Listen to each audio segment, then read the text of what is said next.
इस कार्यक्रम के पुण्यार्चक हैं स्वर्गीय श्री विनोद कुमार जैन की पुण्य स्मृति में Shrimati Kusumlata Jain, Kapil Varsha Jain, Khushi, Sonvi, Vivaan, Vipul Deepti Jain, Harshit, Neerav. Company Benson polymers limited.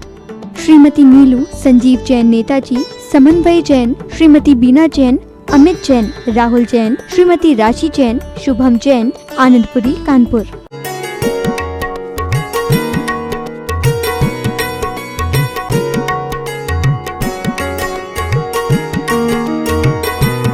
तुम वहां से किस्मत को लेकर के आना और तुम्हारे साथ आ जाएगी वो किस्मत, तुम्हारे साथ वो किस्मत आ जाएगी। बोले ठीक है। अब वो चल पड़ा और रास्ते में जब जा रहा था तो उसे बहुत जोरों से प्यास लगी। उसने एक दरवाजा खटखटाया। दरवाजे से एक मां निकली। मां ने कहा क्या है बेटा? बोले मां, मुझे बहुत जोरों से प्यास लगी है, क्या एक गिलास पानी मिलेगा? मां ने कहा बेटे बैठ जाओ, धूप में आए हो, बैठो, मैं तुम्हें 2 रोटियां खिलाती हूं, फिर पानी पिलाती हूं। पिलाया। बहुत बड़ा मकान था महिला का, बहुत बड़ी सेठानी थी, मगर उनकी एक बेटी थी और वो बेटी बोलती नहीं थी, सर्वांग सुंदर थी और बहुत संपन्न घराने की थी। मां ने पूछा तुम कहां जा रहे हो बेटा, कहां जा रहे हो? बोले मैं अपनी किस्मत को लेने जा रहा हूं। कहां है तुम्हारी किस्मत? मेरी किस्मत यहां से 15 किलोमीटर दूर एक पहाड़ी के ऊपर है। तो बेटा तुम अपनी किस्मत से एक प्रश्न पूछ के आओगे? बोले बोलो। बोले मेरी बेटी बोलती नहीं है, ये कब बोलेगी और इसका पानी ग्रहण कब होगा? बोले ठीक है, पूछ लूंगा। और आगे चला गया। आगे फिर गया तो देखता है कि एक बहुत सुंदर बगीचा है, बहुत सुंदर बगीचा। और उसने उस बगीचे से एक आम तोड़ा, मगर आम कड़वा था। उसने एक एप्पल तोड़ा, एप्पल कड़वा था। वहां की मालकिन बैठी थी। बोले अम्मा जी, ये तुम्हारे वृक्ष के फल कड़वे क्यों हैं? महिला बहुत व्यवस्थित थी, भारतीय महिला थी, हाथ में चूड़ियां पहने हुई थी, सिर ढका हुआ था, पूरे अंग उपांग ढके हुए थे, पैरों में पायल थी, कमर में करधोनी थी और बिल्कुल एक जो 14 श्रृंगार एक नारी के होते हैं वो श्रृंगार करके बैठी हुई थी, बहुत मर्यादित थी। बोले बेटा क्या पता ये फल इतने सुंदर, देखने में कितने सुंदर लगते हैं, मगर खाने में खट्टे होते हैं, इसी पेड़ में सूख करके गिर जाते हैं, हम साफ कर देते हैं। कहां जा रहे हो बेटा? मैं अपनी भाग्य के पास जा रहा हूं, अपनी किस्मत को लेने जा रहा हूं। तो तुम एक काम करो, बोलो, तुम अपनी किस्मत से पूछ के आना। नहीं नहीं, उसे मैं साथ लेकर के आऊंगा। नहीं, अगर ना आए तो तुम उससे मेरा प्रश्न पूछना कि मेरे ये फल कड़वे क्यों होते हैं, किस कारण से कड़वे होते हैं। ठीक है। फिर और आगे गया तो देखा कि एक चट्टान के ऊपर एक सिंहराज बैठे हुई है। बहुत दीनहीन सा दिख रहा है सिंहराज। और सिंहराज ने उसे बुलाया, भाई कहां जा रहे हो, भाई कहां जा रहे हो? उसने कहा नहीं तुम खा जाओगे। बोले बिल्कुल नहीं खाऊंगा, मैं बहुत बरसों से बीमार हूं, मैं हिल डुल भी नहीं सकता, बहुत मुश्किल से मैंने ये हाथ उठाया है। बोले क्या क्या है? बोले मैं बहुत बीमार हूं और मैं कब ठीक होऊंगा। कहां जा रहे हो तुम? बोले मैं अपनी किस्मत के पास जा रहा हूं। किस्मत को लेने जा रहे हो? हाँ, मैं किस्मत को लेकर के आऊंगा और अगर नहीं आई तुम्हारी किस्मत तो मेरा एक प्रश्न पूछना उससे, और अगर आ जाएगी तो मैं उसी से पूछ लूंगा। बोले हाँ ठीक है। बोले तुम अपने भाग्य को किस्मत से पूछना कि वो सिंहराज कब ठीक होगा, कैसे ठीक होगा, क्या करना पड़ेगा उसे। बोले ठीक है, मैं पूछूंगा। और चलता गया, चलता गया और उस पहाड़ी पे पहुंचा तो वहां पर एक संत बैठे हुए थे, ध्यान में लीन थे। उन संत के पास वह हाथ जोड़ करके बैठ गया और कहता है संत जी, ओ संत जी, मेरी किस्मत कहाँ है, मेरा भाग्य कहाँ है, मेरा भाग्य कहाँ है। संत जी का ध्यान खुला, बोले बेटा भाग्य तो सबके साथ रहता है, सबके पास अपना अपना भाग्य रहता है, अपनी अपनी किस्मत रहती है। आज का पुरुषार्थ कल का भाग्य बन करके आता है। आज अगर कोई व्यक्ति चोरी करेगा तो उसका भविष्य में क्या होगा, क्या मिलेगा उसे, जेल। तो आज जो हम करेंगे कल उसका फल हमें मिलेगा। भाई विचार करता है तो कहता है मेरी किस्मत कहाँ है। संत कहते तुम्हारे साथ है। बोले नहीं, हमें तो एक संत ने बताया था कि इस पहाड़ी पर है। तो संत ने कहा तुम जाओ, किस्मत तुम्हारे पीछे पीछे आ रही है, तुम जाओ, किस्मत तुम्हारे पीछे पीछे आ रही है। तो बोले ठीक है, मगर संत जी एक बात बताओ। बोले बोलो। बोले मुझे एक महिला मिली थी। प्रश्न थोड़े से उल्टे हो गए। पहले शेर मिला था और फिर बगीचा मिला था और फिर वो महिला मिली थी। तो उसने पूछा कि संत जी, एक महिला ने मुझसे प्रश्न पूछा है कि मेरी बेटी बोलेगी कब और उसकी शादी होगी कब। तो संत ने कहा कि वो उस दिन बोलेगी जिस दिन उन्हें कोई योग्य बच्चा दिखेगा, युवा दिखेगा, और युवा से वो शादी करने का प्रस्ताव रखेगी, उसी दिन वो बोल देगी। बोले दूसरा प्रश्न मेरा है कि एक बगीचे में सारे फल कड़वे क्यों होते हैं। उन्होंने कहा कि जहां जिस जगह से पानी जड़ों में जाता है वहां सोना है, और सोने के ऊपर से जो पानी जाता है उसके कारण वो पानी कड़वा हो जाता है, और वो पेड़ों के फलों में जो पानी जाता है इसलिए वो फल कड़वे हो जाते हैं। बोले अच्छा। और बोले एक सिंह जो हमें मिला था, वो सिंह इतना बीमार है बरसों से, तो वो ठीक कब होगा। उन्होंने कहा कि जब सबसे बड़ा मूर्ख दुनिया का उसके पास पहुंचेगा और उसका मस्तक वो खा लेगा, उसी दिन वो ठीक हो जाएगा। बोले ठीक है। और वह चला। जब चला तो महल मिला। बोले अम्मा जी, मैं आपका प्रश्न पूछ करके आ गया। बोले क्या उत्तर दिया। बोले जिस दिन सर्वांग सुंदर कोई युवा तुम्हारी बेटी देखेगी, उसी दिन बेटी निवेदन करेगी, मां मैं इनसे अपना पानी ग्रहण करना चाहती हूं, आप आज्ञा दें। बोले अच्छा। बोले हाँ। तो ठीक है। और बेटी आती है, बेटी कहती है मां इनसे मेरा पानी ग्रहण कर दो। और मां कहती है हाँ मैं तैयार हूं, और ये सारा मकान, सारा वैभव, सब धन दौलत तुम्हारे नाम लिखते हूं।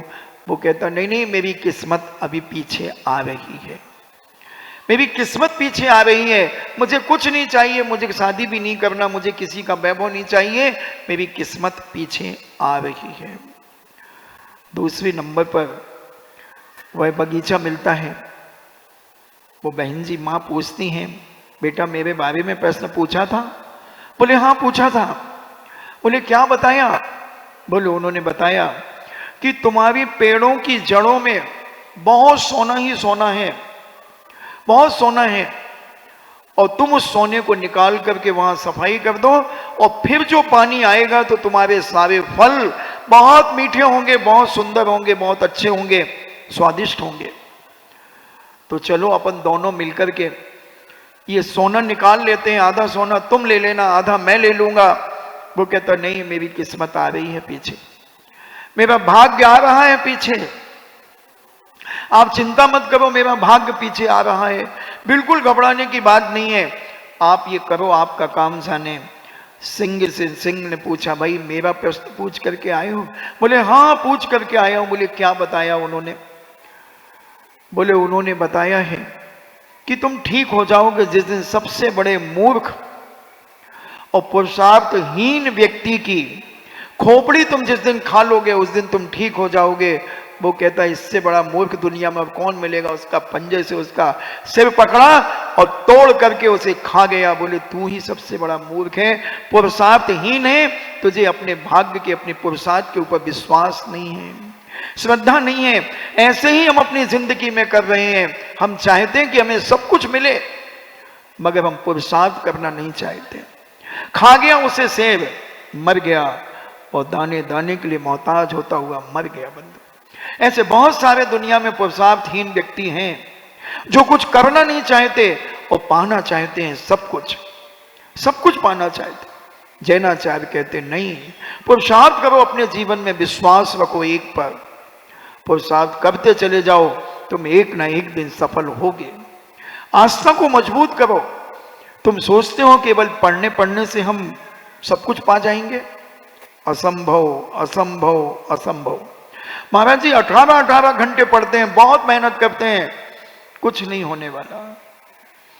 तुम 18 घंटे क्या, तुम 24 घंटे पढ़ो तो कुछ नहीं होने वाला। तो महाराज जी क्या करना चाहिए? ये पुरुषार्थ मेहनत करने से, मजदूर से ज्यादा मेहनत नहीं करते तुम। मजदूर बहुत मेहनत करता है, मगर क्या मिलता है? 400 रुपये, 500 रुपये, क्योंकि उसकी पुरुषार्थ इतना ही है। मेहनत के साथ धर्म भी चाहिए, श्रद्धा भी चाहिए, विश्वास भी चाहिए, आस्था चाहिए, धर्म की, शक्ति की, भक्ति होना चाहिए।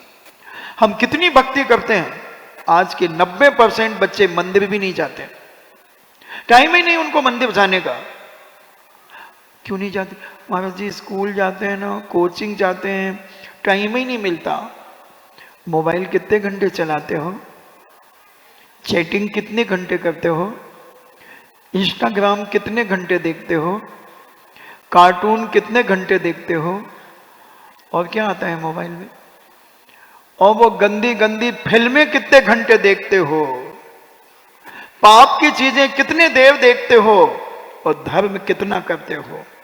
और हम चाहते हैं कि हमारा समूह श्रवण लगे, हम समूह श्रवण में बैठे। आज संकल्प कर लें, अगर तुम जैन हो, कि जब भी हम सम्मेद शिखर की वंदना करने जाएंगे तो हम रास्ते में कभी पानी, सिकंजी, पकौड़ी आदि नहीं खाएंगे। बंधुओं, तुम ऐसे लोगों का सपोर्ट कर रहे हो जो तुम्हारे क्षेत्र पर कब्जा करने के लिए दुकानें खोल करके बैठे हो। तुम वहां क्षेत्र पर गंदगी कर रहे हो। वहां की कण कण भूमि पवित्र है बंधुओं। ये पूरा एक भी स्थान नहीं है जहां से भगवान मोक्ष न गए हो, और उस पर तुम चल रहे हो। चलो वंदना के लिए जा रहे हो, मगर आज तो बड़ी निकृष्टता पर हम नीचे उतर गए। अब मोटरसाइकिलों पर जाकर के वंदना कर रहे हैं। कौन सा व्यक्ति है, कौन सा किस समाज का है, और हमारी बेटियां उसकी गाड़ी में बैठ करके वंदना करने जा रही है। इससे अच्छा तो मत जाओ। थोड़ी सी वंदना के लिए दृढ़ता लाएं, श्रद्धा लाएं, वंदना करें, वंदना करें, मगर चारों प्रकार के आहारों का त्याग करके करें। पहले के लोग वंदना करने जाते थे, 4 बजे 3 बजे रात को जाते थे, संकल्प करते थे कि जब तक लौट करके नहीं आएंगे, जब तक चारों प्रकार के आहारों का त्याग। मैंने भी दीक्षा के पहले 20 वंदना की, मगर एक पानी की बूंद भी वहां पहाड़ी के ऊपर कभी नहीं पी। और आज भी बहुत सारे लोग हैं, हजारों की तादाद में लोग हैं जो चारों प्रकार के आहारों का त्याग करके वंदना करते हैं, और बड़ी श्रद्धा भक्ति के साथ परिक्रमा लगा करके, अर्घ बोल करके, अर्घ चढ़ा करके और नमोस्तु करते हैं। तब कहीं बंधुओं हमें पुण्य मिलता है, तब कहीं हम उनके पास जाकर के बैठेंगे जहां अनंत अनंत सिद्ध परमेष्ठी बैठ गए हैं, वहां हम भी बैठ सकते हैं, हम भी जा सकते हैं उनके पास। मगर पहले, सबसे पहले तीर्थंकर बनने के पहले हमें सम्यक दर्शन होना चाहिए, हमारी आस्था होना चाहिए धर्म के प्रति, देव शास्त्र गुरु के प्रति, 7 तत्व 9 पदार्थ के प्रति विश्वास होना चाहिए, आस्था होना चाहिए, निसंक होना चाहिए। कैसा निसंक? 2 मंजिल के ऊपर एक बच्चा बालकनी में खड़ा है और उसकी माँ नीचे खड़ी है, और माँ कहती आजा बेटा आजा। यूं करती बच्चा कूद जाता है। कूद जाएगा कि नहीं? किसने बुलाया है? माँ ने। माँ के इतना विश्वास है कि माँ मुझे गिरा नहीं सकती, माँ मुझे मार नहीं सकती, माँ मेरे को बुला रही है मुझे बचा लेगी। ऐसा ही विश्वास तुम्हें अपने जिनेंद्र के ऊपर होना चाहिए, देव सास गुरु के ऊपर होना चाहिए कि मेरा भगवान एक है, 17 भगवान नहीं। एक जोक आता है कि एक नाव जा रही थी और नाव में बहुत सारे लोग बैठे थे। एक मुसलमान भाई बैठे थे, एक ईसाई भाई बैठे थे, एक सरदार जी बैठे थे और भी सभी बैठे थे और नाव जा रही थी। मल्लाह खड़ा हुआ, मल्लाह ने देखा कि बहुत जोरों से आंधी और तूफान आने वाला है। उसने दूरबीन लगा के देखा और कहा सावधान, होशियार, खबरदार, सब अपने अपने इष्ट को याद करें, सब अपने अपने भगवान को याद करें। मुसलमान भाई कहते हैं अपने अल्लाह ताला को याद करते हैं, अल्लाह ताला आते हैं उसको निकाल करके ले जाते हैं। ईसा मसीह का भक्त वो माई गॉड यीशु को याद करता है, यीशु आकर के उसे ले जाते हैं। सब अपने अपने धर्म को याद करते हैं, मगर एक था वो न जाने कहां कहां जाता था। वो तो न जाने कितने उसने भगवान बना करके रखे थे। वो एक भगवान को आवाज लगाता है, वो भगवान आते हैं, बोले नहीं नहीं नहीं नहीं, दूसरे भगवान का नाम लेता है और उनको बुलाता, वो आते हैं, बोले नहीं नहीं नहीं नहीं नहीं, तीसरे को बुलाता है। ऐसे करके वो बना जाने 20-25 को बुला लिया, सारे चले गए। जैन भी बैठा था, जैन अपने पंच परमेश्वरी का स्मरण कर रहा था। नमो हरिहंताणम, देवता का आसन कंपायमान हुआ कि जिनेंद्र भगवान के भक्त के ऊपर संकट है। एक देवता आया और उसे उठा करके ले गया, और जो 25 को बुला चुका था उसकी आस्था ही नहीं थी, कभी इनको कभी उनको। जैसे ही वो आते आते देखे, बोले ना ना ना ना ना ना ना ना ना ना ना, दूसरे का नाम ले ले। और जैसे ही वो आते देखे, ना ना ना ना ना ना ना ना ना, ऐसे करके उसने न जाने कितनों को लौटा दिया। अंत में कहता है शंकर भगवान के पुत्र गणेश मेरी आकर के रक्षा करो, और गणेश जी आ गए। और वो डूब रहा था, बिल्कुल नाव पलट गई थी, इतना दिख रहा था। वो चिल्ला रहा गणेश जी बचाओ। गणेश जी कहते हैं बेटा तू एक का भक्त नहीं है, बेईमान कहीं के। मैं देख रहा था तूने कितने भगवानों को लौटाया, तेरी रक्षा करने आ रहे थे। अब वो दिन याद कर अनंत चतुर्दशी का, जब तुम सब मिलकर के मुझे डुबोते थे और तुम नाचते थे। आज मैं नाच रहा हूं, तू डूब रहा है, क्योंकि तेरी आस्था एक के ऊपर नहीं है, तेरा विश्वास एक के ऊपर नहीं है। तू सबका अपमान कर रहा है, उनको बुलाता है फिर उनको वापस भेज देता, फिर उनको बुलाता है। ऐसे ही आज हम सफल नहीं हो रहे हैं, हम भी विफल होते चले जा रहे हैं। कभी हम यहां जाते हैं, कभी वहां जाते हैं, यहां वहां जहां तहां, मत पूछो कहां कहां चले जाते हैं।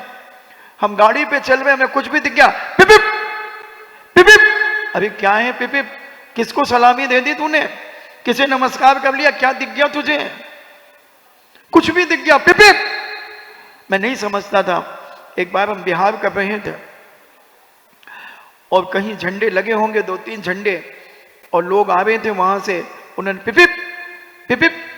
मैंने कहा ट्रैफिक तो है नहीं ये, और ये रोड तो पूरा खाली है और बीच में पार्टीशन भी है और वहां कोई भी आदमी नहीं, ये बजाई क्यों? तो किसी ने कहा महाराज जी आपको देख के बजाई होगी। चलो, मैंने कहा मुझे देख के बजाई होगी। अब पीछे तो हम देख करके आए थे कि कुछ था ही नहीं और रोड खाली था, फिर उन्होंने बजाई। मैंने कहा अच्छा बेटा वहां बजाई। क्यों बजाई? हम भी न जाने कहां कहां मस्तक झुकाते, क्या करते हैं, इसलिए हम सफल नहीं हो पाते हैं। विश्वास रखो एक पर, 18 दोषों से रहित, नाम कुछ भी हो सकता है, 18 दोषों से जो रहित हैं, इतनी श्रद्धा और विश्वास और आस्था हम अपने जीवन में रखें तो तुम्हें नाश्ता भी मिलेगा और मोक्ष मार्ग का रास्ता भी मिलेगा।